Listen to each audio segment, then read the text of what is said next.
Hello, I am back again with more celebrity law news, and this time, unfortunately, it's not celebrity in the typical sense of the word or the way we know it, but it's people who have become popular in their death.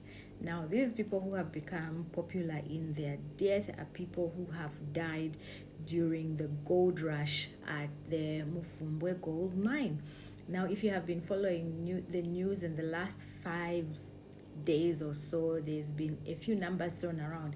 50 people have died, 18 people have died, 2 people have died, 5 people have died. So I honestly don't have the correct number of how many people have lost their lives during the gold rush, but a lesson we can learn from this situation is the questions that I have come across in our social media conversations regarding mining, surface rights, who can what, and I just picked 3 because of the time limit we have for this segment.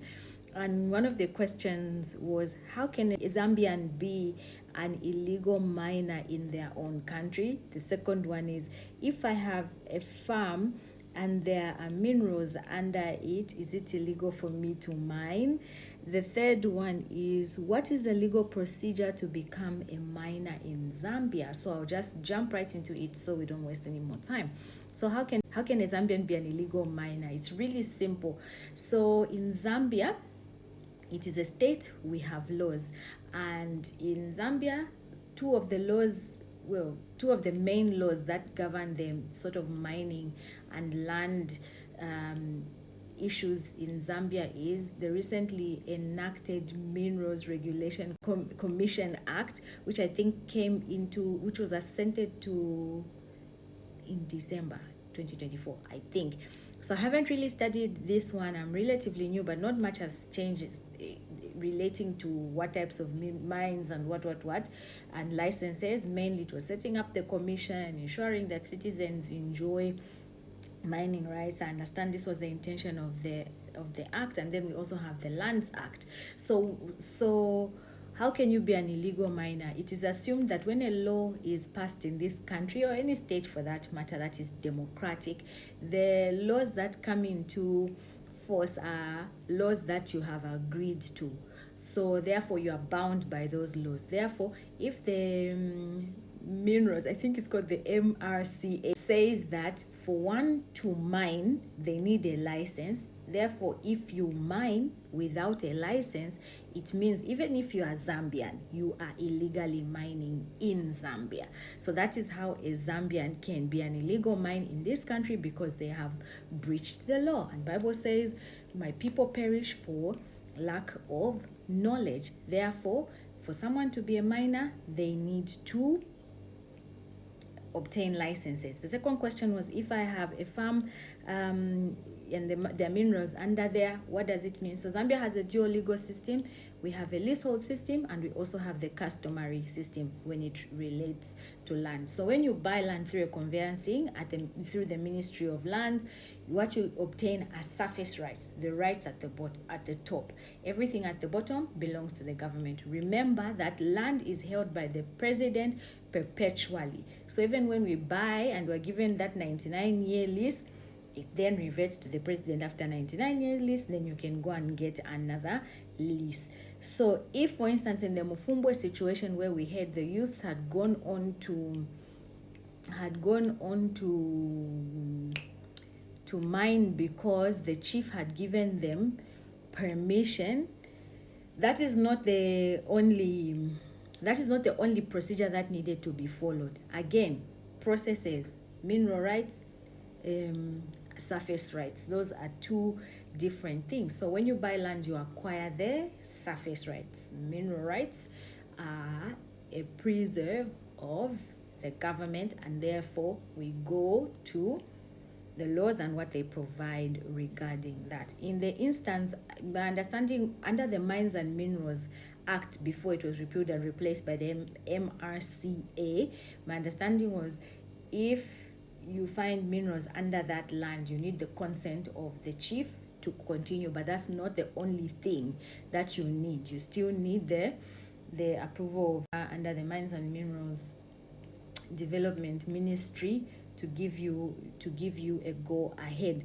The third one was, what is the legal procedure? The first thing I really need to say is, one, like we all know, unfortunately, ignorance of the law is no excuse. And the only reason why this rule is so important is because the reverse would bring a lot of chaos. If everyone could claim, I didn't know, there's a lot of chaos that would happen.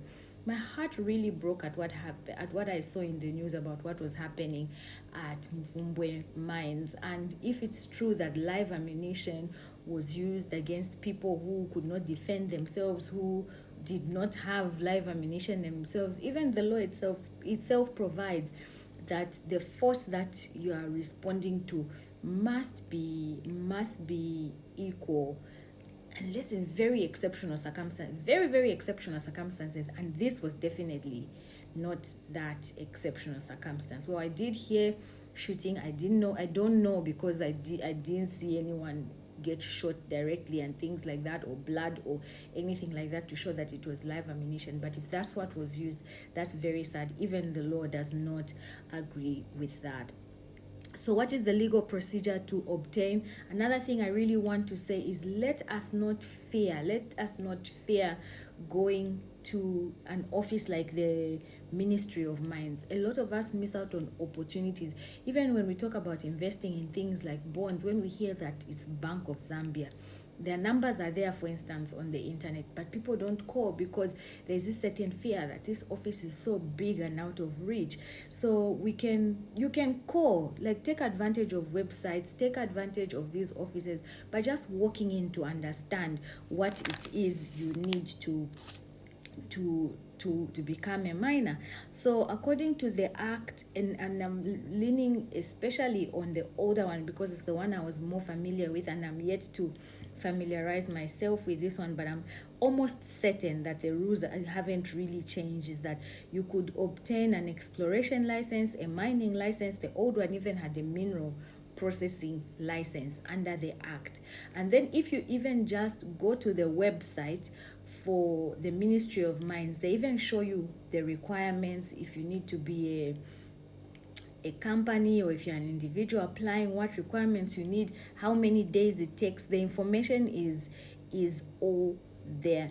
And also there's the artisanal one, which is, so you can have a small scale mining license, a large scale mining license, but because of the nature of the Mufumbwe situation, there's the artisanal license, which focuses on Zambia. So you can be an individual or you can be a cooperative. I think you can mine on as large a space as up to 1,000 hectares, from, I think it said 6.68 hectares to 1,000 hectares. So there's this desire for Zambians to be part of this movement in mining and benefiting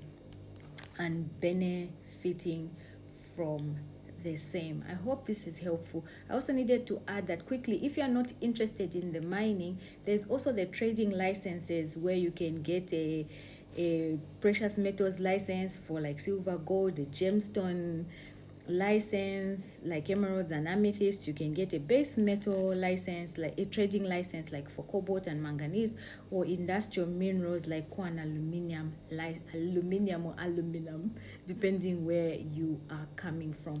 But the opportunities are there, and let's raise awareness within our communities. I saw the youth who were on the ground, or knowledge sharing or advocacy, helping them have this information. So let's be deliberate. If you're on the copper belt, especially you people who live in those areas, please enlighten the youth about what they need to do. Get them in cooperatives. Let them take advantage of the opportunities that are available. So you can either get involved in the exploration, mining and processing of minerals, or you can obtain a trading license where you just buy from the people who have already mined and you can sell. I hope that was helpful. Until the next one, my heart goes out to the families of the deceased. Bye.